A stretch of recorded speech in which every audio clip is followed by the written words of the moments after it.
કતારગામ ડાયમંડના કારખાનામાં થયેલી ચોરીના મામલે પોલીસે 2 આરોપીઓને ઝડપી પાડ્યા.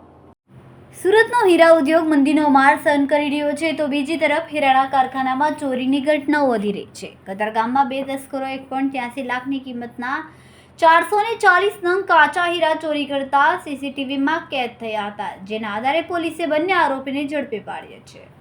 મળતી માહિતી પ્રમાણે મૂળ ભાવનગર જિલ્લાના વલભીપુર તાલુકાના વતની અને હાલમાં સુરતના કતારગામ વિસ્તારમાં ડબોલી રોડ પર આવેલ રાજલક્ષ્મી સોસાયટીમાં મારુતિ એવન્યુમાં જયમીશ શંભુભાઈ ગાભાણી રહે છે. જયમીશ કતારગામ વિસ્તારમાં શ્યામ માર્બલની બાજુમાં બંબાવાડી ખાતે શ્લોક એન્ટરપ્રાઇઝ બિલ્ડિંગમાં હીરાનું ખાતું ધરાવે છે. 28 ઓગસ્ટના રોજ રાત્રે 1:30 વાગ્યાના અરસામાં તેઓનું કારખાનું બંધ હતું, ત્યારે અજાણ્યા ચોરે તેમના કારખાનાને નિશાન બનાવ્યું હતું.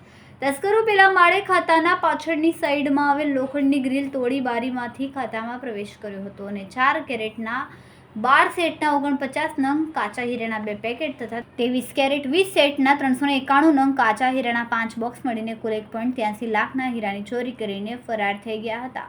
28મીએ સવારે જયમીશભાઈએ કારખાને પહોંચ્યા ત્યારે ટેબલનું ડ્રોર તૂટેલું જોવા મળ્યું હતું. સીસીટીવી ચેક કરતા મધરાત્રે 1:45 વાગે ચોર કારખાનાની પાછળની ગ્રીલ તોડીને અંદર આવતા ડ્રોર તોડીને હીરા લઈ જતા દેખાઈ રહ્યા છે. પોલીસે સીસીટીવી ફૂટેજના આધારે બંને તસ્કરોને પકડવા કવાયત હાથ ધરી હતી. ખૂબ જ ટૂંકા સમયમાં માતૃભૂમિ ન્યૂઝ OTT પ્લેટફોર્મ અને મેગા સિટીમાં કેબલ નેટવર્ક સાથે જોડાઈ જશે, તો જોતા રહો માતૃભૂમિ ન્યૂઝ.